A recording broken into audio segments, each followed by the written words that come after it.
Seminaris projektas susideda iš 4 dalių. Šiame vaizdo įraše pristatysime, kaip naudoti antruosius rezultatus medžiagą sukurtą projekto metu.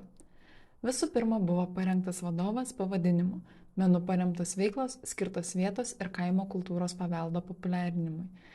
Šiame vadove rasite informaciją apie Lietuvos, Italijos, Prancūzijos ir Suomijos amatininkus, jų kultūros paveldą ir šiose šalise esančią situaciją. Toliau seka 15 skirtingų veiklų ir patarimų, kaip virtualiai reklamuoti savo darbus. Labiausiai šis vadovas pritaikomas amatininkams, bet tikrai galima adaptuoti ir kitoms sritims.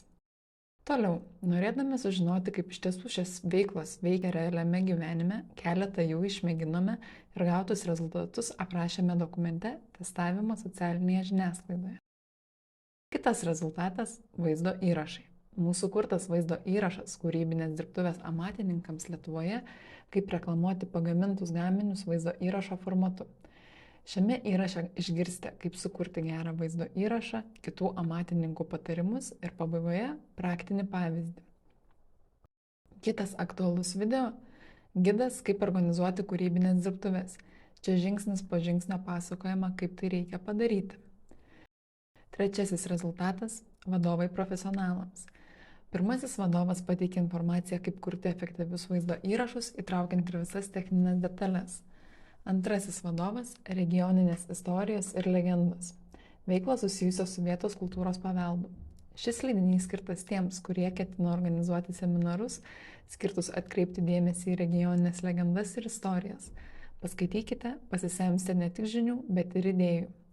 Visa ši medžiaga yra laisvai ir nemokamai prieinama 5 kalbomis – lietuvių, anglų, italų, prancūzų ir suomių svetainėje cordialiserasmus.eu. Ir pabaigai, norime pasidalinti vieno amatininko refleksijomis apie tai, kaip jam padėjo seminaras apie video medžiagos kūrimą ir kaip gautą medžiagą jis pritaikė savo veikloje.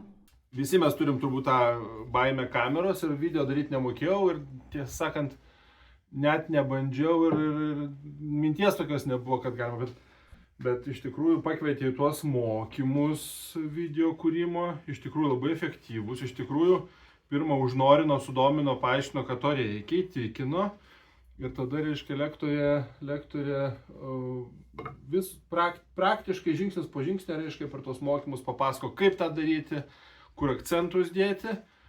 Ir atrodė viskas labai faina, labai viskas čia grįšiu, darysiu ir grįžti namo ir vėl. Taip pat viskas lyg nuo pradžių, lyg tokios drąsos, vis tiek jau kai vienas.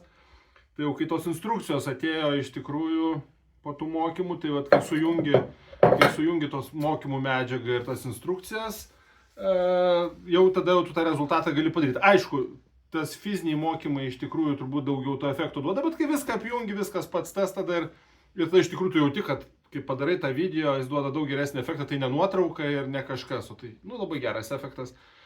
Patiko labai ir iš tikrųjų, kuo toliau, tuo dažniau praktikoje mes tą naudojam dabar ir iš tikrųjų tai padeda pardavimuose, padeda pasiekti rezultatą, pasiekti savo tą klientą. Tai ačiū dar kartelį, tikrai buvo labai smagus mokymai iš tikrųjų.